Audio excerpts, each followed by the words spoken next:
บรรยากาศกำลังสิไปวัดทุกคนบรรยากาศสวยงามขนาดทุกคนภูเขาสวยงามขนาดทุกคน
กำลังจะเดินไปวัดทุกคนบรรยากาศทุกคนธรรมศาสตร์สวยงามขนาดเลยทุกคนบรรยากาศดีขนาดเลย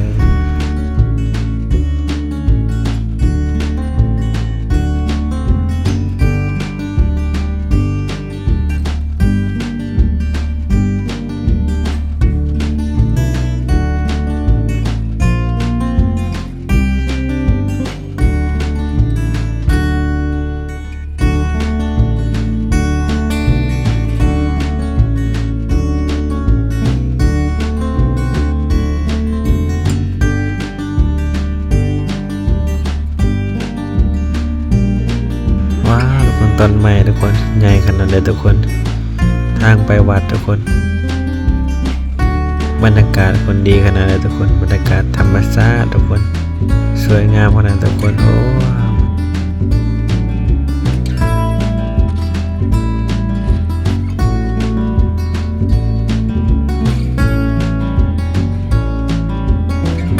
ว้าต้นไม้สวยงามมากทุกคน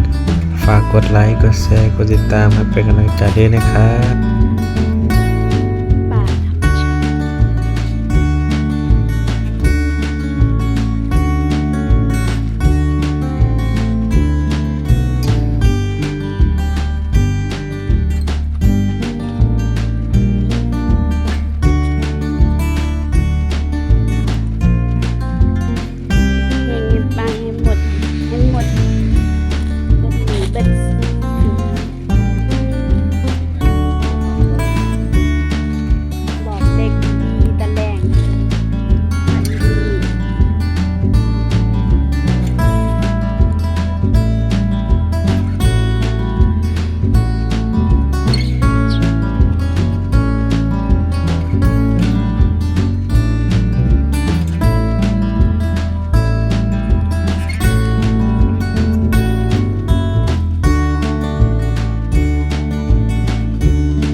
พานอู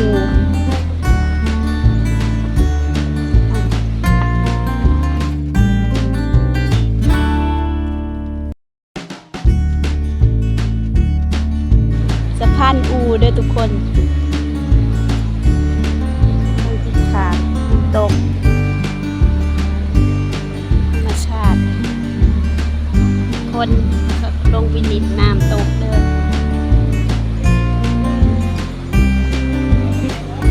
หัวสะพานปาก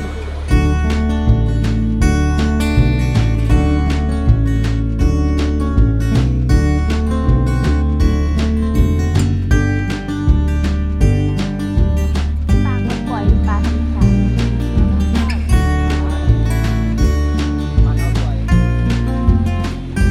น้ำตกนะคนลงไปเล่น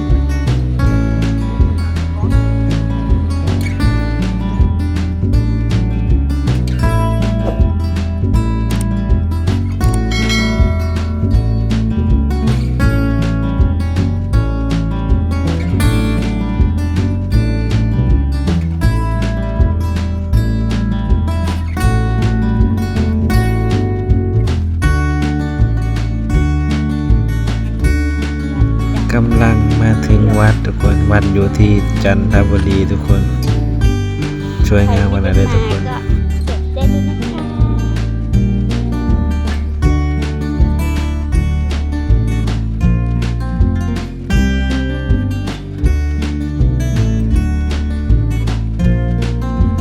มากัน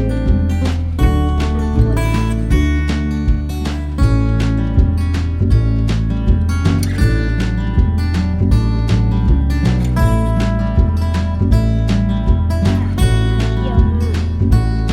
มาไหว้พระกันเลย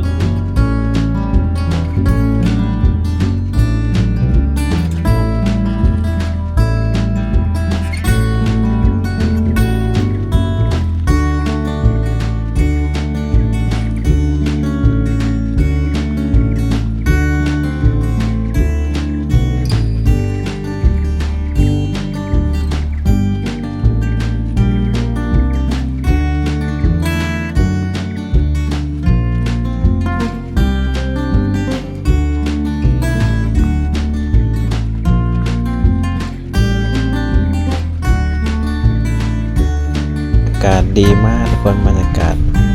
ธรรมชาติคนมีน้ำเลยทุกคนมีน้ำไหลทุกคน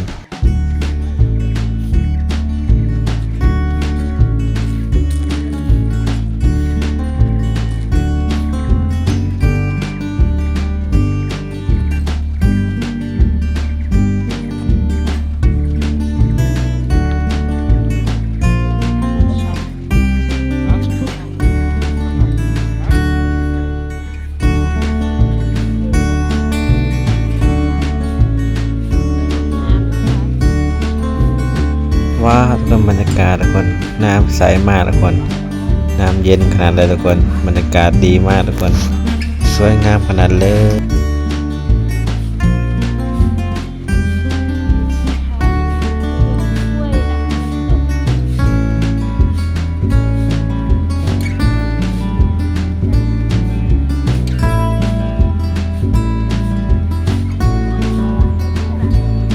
ว้าวทุกคนปลาเยอะมากทุกคนน้ำเย็นขนาดเลยทุกคนใสสวยงามขนาดเลยทุกคนโอ้โหทุกคนปลาทุกคนปลาอะไรทุกคน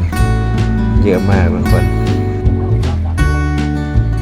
ปลาธรรมชาติทุกคนเยอะมากทุกคนน้ำใสขนาดเลยทุกคน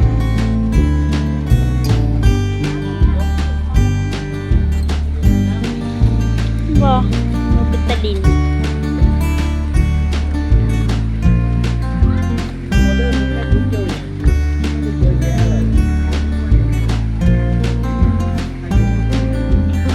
เล่นน้ำกันตกจัง ว้าวทุกคนพากันมาเล่นน้ำกันเด้อน้ำก็จะเย็นทุกคนเนาะบรรยากาศสวยงามมากทุกคนบรรยากาศธรรมชาติทุกคนขอตัวลาไปก่อนนะเจอกันคลิปหน้าบ๊ายบาย